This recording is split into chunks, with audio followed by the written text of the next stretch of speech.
Video-video dalam channel ini adalah merupakan sebuah ungkapan dan harapan dalam pribadi saya yang berakar dari masalah kasus saya yang terjadi pada tahun 2016-2017 silam. Saat itu saya masih bergabung sama komunitas yang melestarikan situs cagar budaya dan mempelajarinya, dalam hal ini di media sosial Facebook. Tapi sekarang udah nggak aktif lagi gabung komunitas. Kenapa? Nah, dulu saya banyak mengirimkan foto-foto situs cagar budaya di desaku, yang pada akhirnya saya melihat sebuah realita bahwa ada dua lingga, dan saya lihat lagi itu ada tulisan-tulisan yang saya sendiri nggak tahu itu artinya apa, dan huruf apa juga nggak tahu karena sama sekali bukan huruf bahasa Jawa atau bukan aksara Jawa, dan ternyata itu adalah tulisan bahasa Jawa kuno. Lalu saya kirim oleh komunitas di Tijo, lalu mereka kaget karena ternyata itu adalah dua buah lingga bertulis. Lalu mereka kirimkan penemuan itu ke jawatan saat itu adalah BPJB Jawa Tengah, sekarang menjadi BPK wilayah 10 Jawa Tengah dan DIY. Lalu mereka datang, maksud saya mereka adalah petugas-petugas dari BPJB Jawa Tengah, datang setelah meminta izin kepada kepala desa di kelurahan. Kepala desa mengizinkan, lalu saya beserta teman komunitas dan dua anggota petugas dari BPJB Jawa Tengah meninjau lokasi,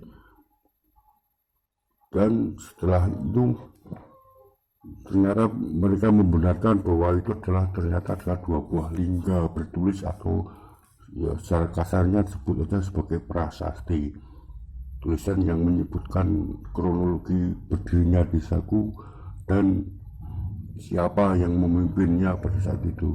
Yang anehnya lagi, setelah itu ada peninjauan lagi, lalu saya sama sekali nggak diundang, nggak dikabari, dan lebih parah lagi, di media sosial, di media pemberitaan, di berita online di web itu, konon-konon yang menemukan adalah pihak uh, dari kelurahan, alias saat itu adalah kadus atau kepala dusun.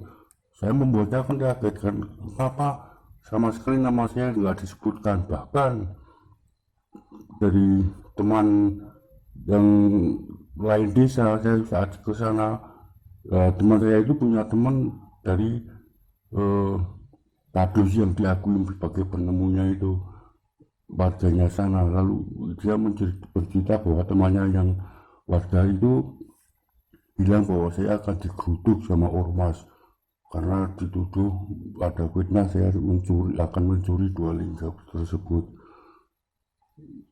Saya kan kaget, jelas shock, bahkan saya sampai depresi dan juga pernah masuk rumah sakit lama karena kaget, depresi hingga menyebabkan sakit asam lambung hingga saat ini. Asam lambung kan karena pikiran.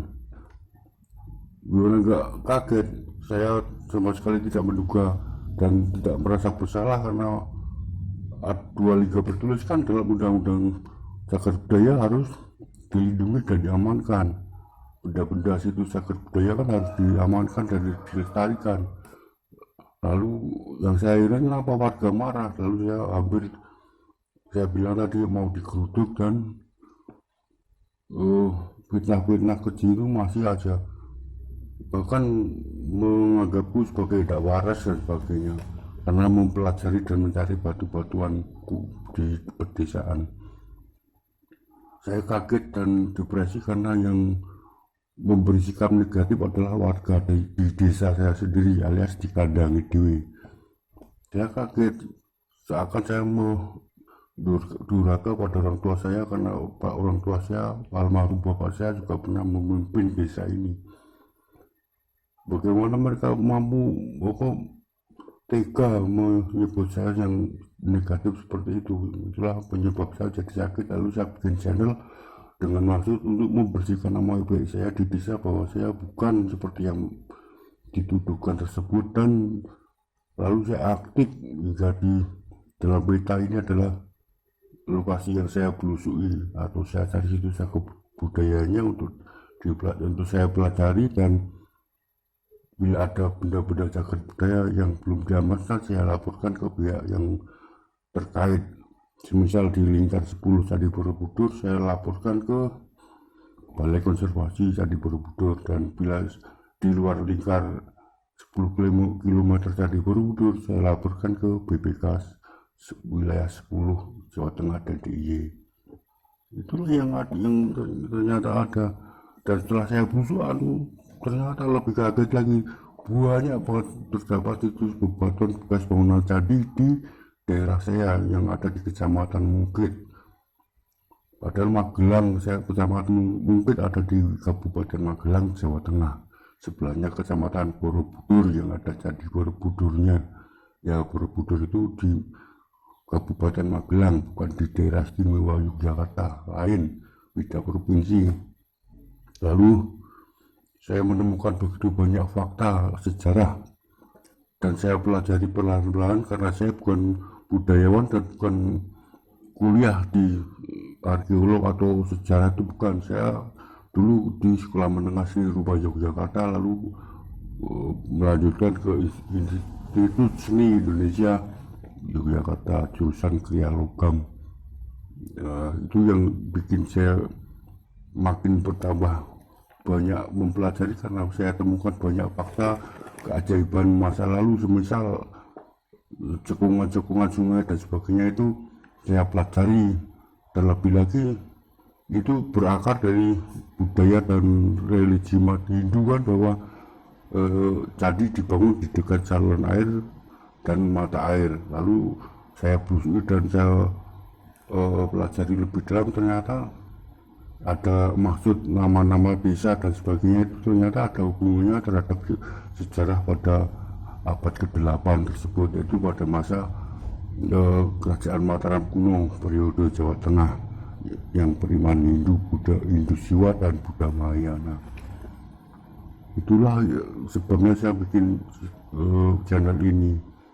Namun anehnya, meskipun saya telah banyak melaporkan dan menemukan dan melaporkan situs-situs cagar budaya yang belum diamankan, tapi kenapa di desa saya yang setelah saya pelajari ternyata adalah sebuah kompleks candi Hindu Siwa dan banyak bebatuan candi, itu sama sekali tidak ada pelestariannya. Dan bukankah itu bila semisal di satu lokasi bangunan candi itu bekas batuannya dikumpulkan, lalu diberi plakat atau tulisan gitu, ini bekas candi apa dan keterangannya, lalu perlahan kan bisa jadi potensi sebagai desa cagar budaya.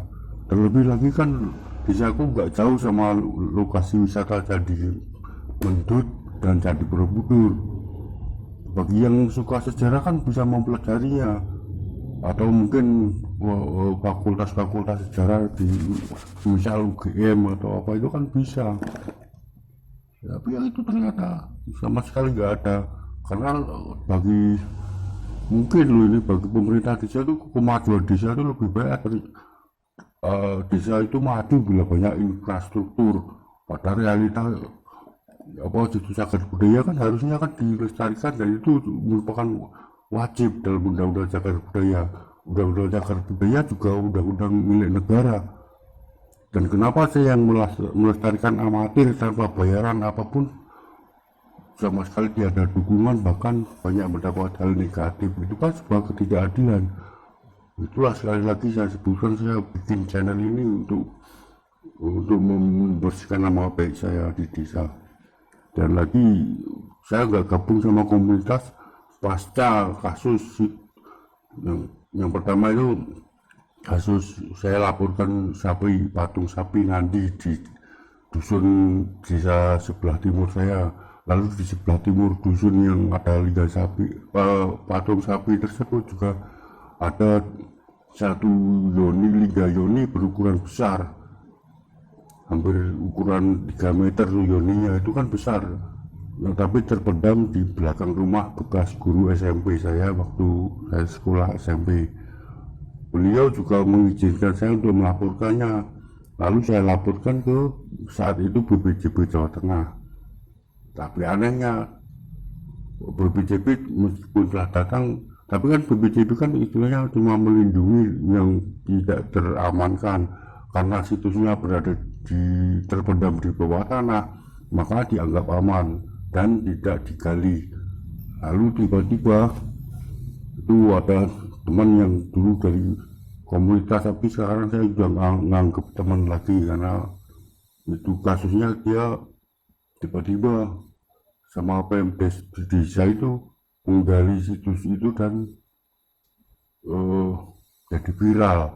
Padahal menggali situs cagar budaya yang terpendam itu adalah kesalahan besar dan dilarang dalam undang-undang cagar budaya. Tapi kenapa digali? Dan anehnya yang dapat nama harum mereka. Saya sama sekali tidak ada nama saya disebutkan. Belas. Saya bukan cari nama, tapi ya jujur cari nama, tapi untuk membersihkan nama membersihkan nama saya di desa, bukan untuk cari nama yang wow, hebat, super viral dan sebagainya, itu enggak. Jadi saya lebih mencari untuk membersihkan nama baik saya di desa. Udah panjang lebar gini, semoga aja pihak yang terkait mau dan sudi untuk membantu saya membersihkan nama baik saya di desa dan ikut melestarikan situs cagar budaya di desaku. Karena jujur aja nih, beberapa kali saya melaporkan situs cagar budaya, tapi ternyata ada juga semisal patung yang telah saya laporkan lalu didata oleh pihak terkait di Jawa Tengah tuh ternyata juga kabar terakhir ternyata dijual. Menjual itu sama memperjualbelikannya sama aja melanggar, tapi itu toh tetap aman-aman aja. Itulah kenapa saya bikin channel akhir-akhir ini nggak banyak belusuan lagi, karena banyak belusuan dan mempelajarinya butuh banyak dana, dan sementara channel ini belum ada monetnya sama sekali dan terkalahkan sama channel-channel lain yang dalam jalur sama, yaitu cagar budaya tapi lebih membahas ke masalah mistik-mistik dan sebagainya. Saya bukannya nggak percaya hal goib, tapi saya lebih mempercayai yang logika aja, mempelajari budaya secara logika dan bukan pakai nalar klinik-klinik. Itu enggak, sama sekali saya nggak suka, karena negara ini jadi dibangun oleh para leluhur, bukan oleh para sama halus demi jin, itu bukan, tapi oleh leluhur kita. Dan perlahan-lahan itu saya juga mulai tahu kenapa di domisili saya, yaitu Kabupaten Magelang, banyak terdapat ratusan pondok pesantren, dan kesenian yang ada pun rata-rata mayoritas menggunakan syair-syair Islami. Makanya saya jadi tahu perlahan-lahan semua itu bisa kita pelajari dan kita renungkan secara logika yang benar dan yang salah itu mana, termasuk memilih pilihan dalam mencari pemimpin itu harusnya tahu mana yang baik dan benar secara logika aja, bukan sekedar wow kan, tapi cari logika dan bukti-bukti yang telah ada. Misal saya ini domisili di Jawa Tengah pernah jadi provinsi termiskin gitu aja, dan situs cagar budaya makin lama makin punah. Salam budaya.